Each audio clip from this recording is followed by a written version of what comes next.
I think that's really cool. Vancouver's newest school opens its doors. What makes Vancouver iTech Preparatory so different than any school you've seen? Plus, a Jumpstart for kindergartners. So they can start the school year off running rather than walking. Why 4 weeks of extra school now could have long-term benefits. And fall sports is back. The high hopes several Vancouver schools have coming into the new season.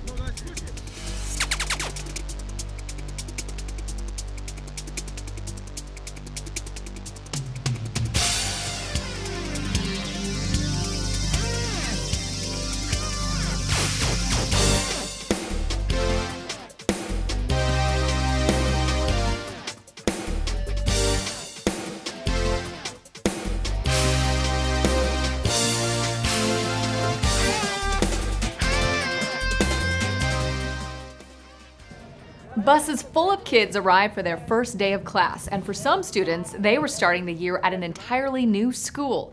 Hello, and welcome to the first episode of In the Know for the new school year. I'm Coleen Nelson. One of the most exciting developments this fall is the opening of iTech Preparatory, Vancouver's newest school. As Nick Vole reports, iTech Prep isn't just another place for kids to learn, it's a new way of approaching education. Buses full of freshmen roll up at Vancouver iTech Preparatory. They're not quite sure where to go, so staff points them inside. So we're really excited to get going. The kids have high energy. It's a beautiful day to start school. iTech Prep is a STEM school, which stands for Science, Technology, Engineering, and Math. I chose to come to the school because it seemed like a really good opportunity to learn more and expand what I know. And it works with a lot of skills that I know I'll need in the future. So I'm probably going to technology. There's a lot of jobs for that. It's basically the big growing market today. Students incorporate those STEM subjects, along with English, art, and design, into project-based assignments. It's a new way to approach learning, and it's just one of many aspects of iTech Prep that make it so unique. Another is the one-to-one device program that assigns every student a laptop. The benefit of a one-on-one is the kids have 24/7 access. So it's not that they're on the machine for 24/7, but they have it available to them whenever they need. So that means no waiting for time in the computer lab. I'm really excited about it. I really like having technology, and I think it's a good way to save resources and be able to have our textbooks or our assignments online, and I'm excited for that. You have a very useful learning tool with you at all times, so it's very helpful. The school will eventually have students from 6th all the way through 12th grade. This year, it's just 6th, 7th, and 9th grade, split into 2 campuses. While the high schoolers are settling in up at the Washington State University campus, the middle schoolers are here at the Jim Parsley Center. District leaders who help plan this STEM school stop in on the first day to see classes in action. They see middle schoolers typing on their new laptops as the teacher instructs them. It's likely the first time these students have taken notes in class without a pencil and paper.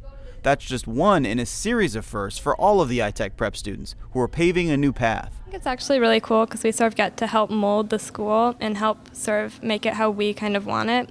And it's not just students who are excited. I think a parent summed it up for us last night. They sent us an email and they said it was like waiting for Christmas to come. Christmas is here today. For In the Know, I'm Nick Vole.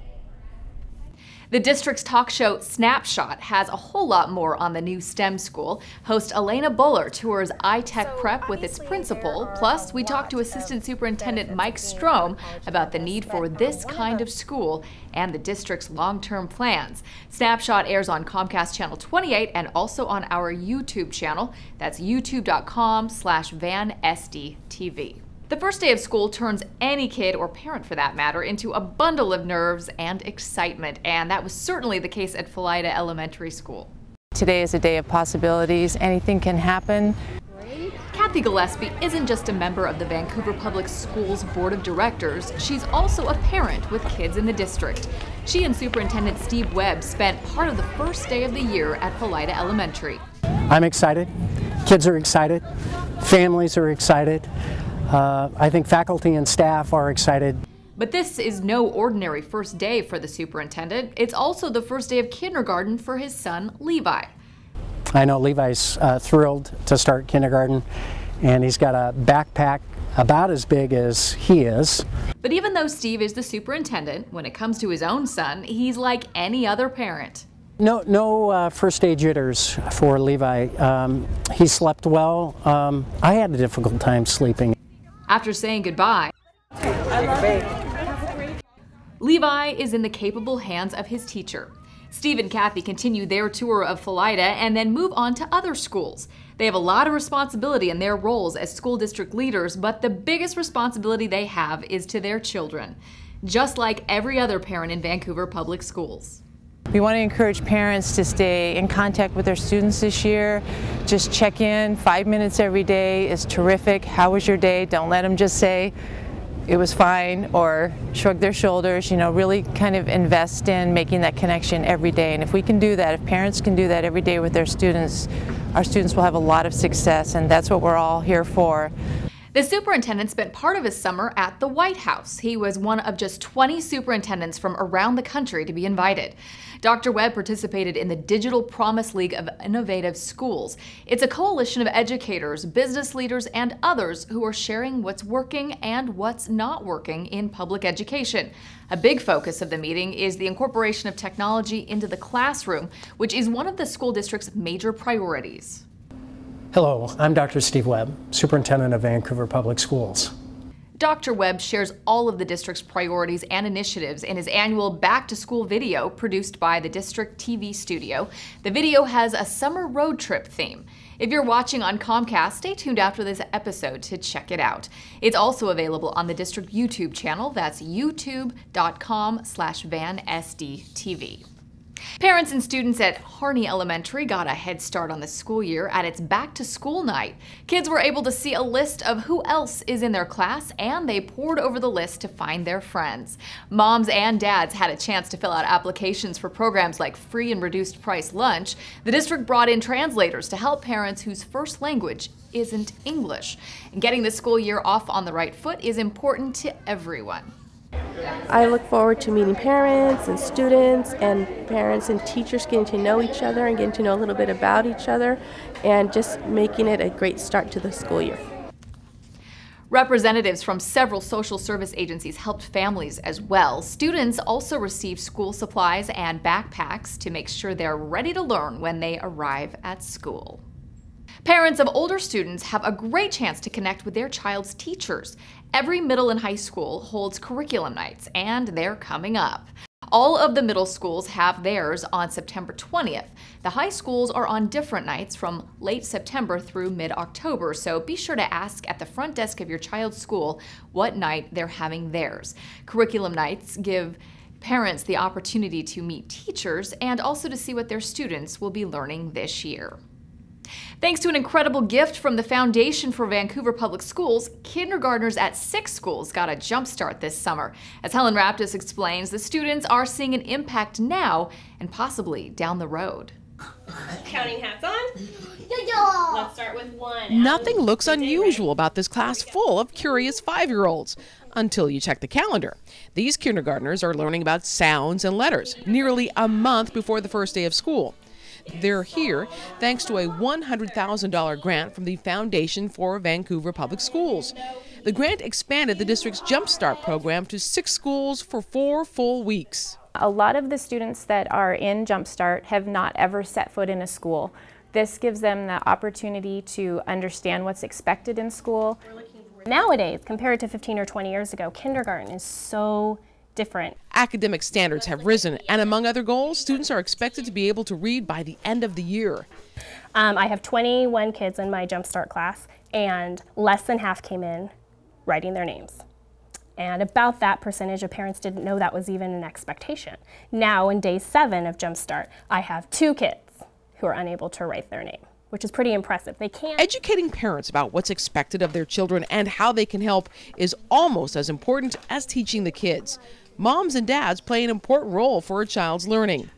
Getting kids started early can have long-term ramifications. Kindergarten sets the groundwork for their entire academic career, so the stronger we can make those building blocks for them in the beginning in kindergarten, my hope is that the more successful they will be all the way through their academic career.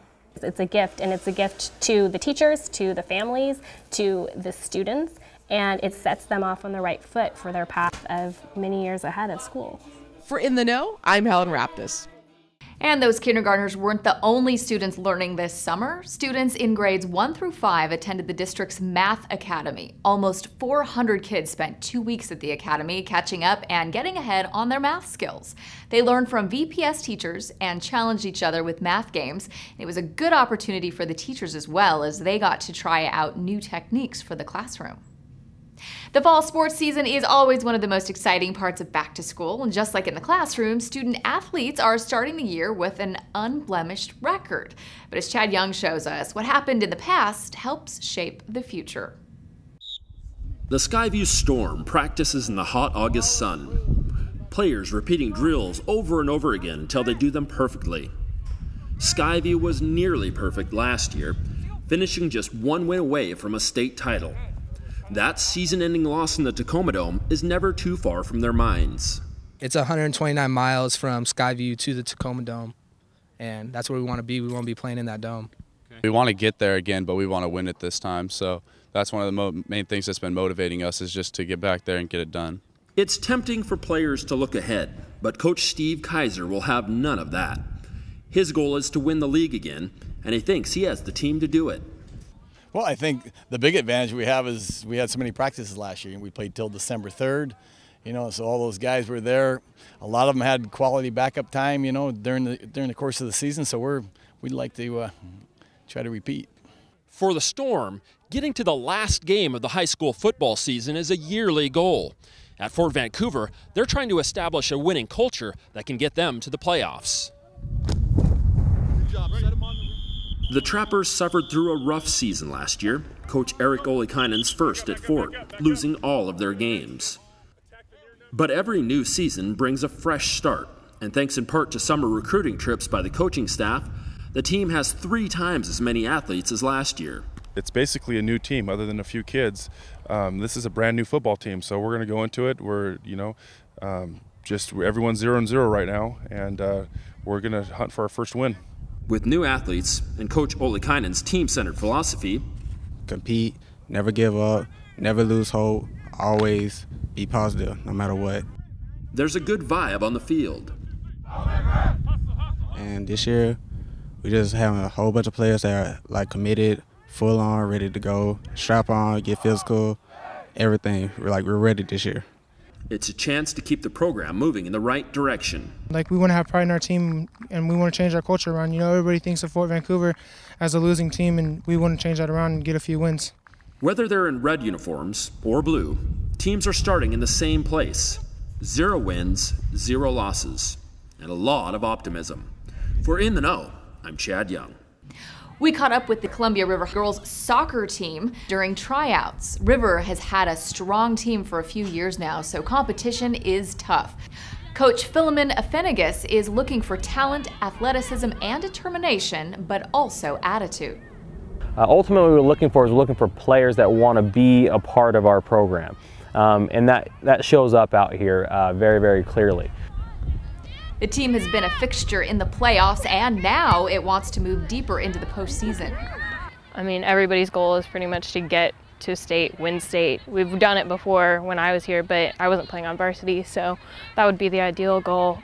We had a lot of players last year that were coming up this year too as well, so we still have that chemistry from last year of us playing together.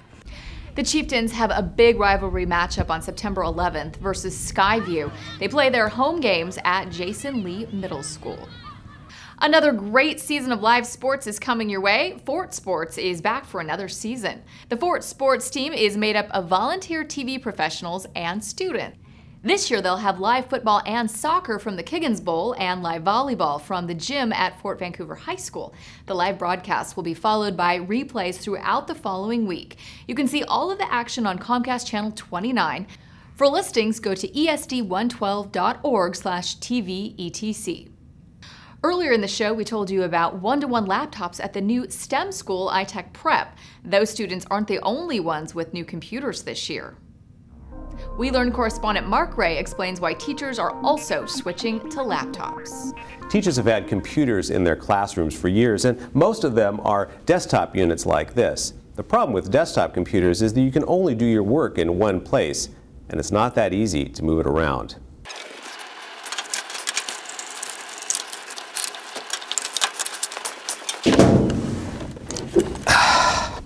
This year, Vancouver Public Schools is untethering teachers from their desks.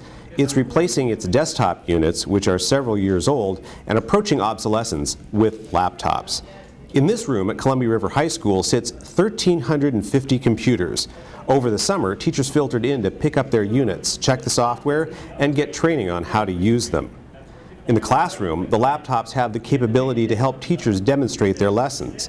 They also allow teachers to take their files and the software they use everywhere they go. They can do work like entering grades and preparing lessons at home or anywhere they want. The district puts a big emphasis on what it calls professional learning communities, or PLCs.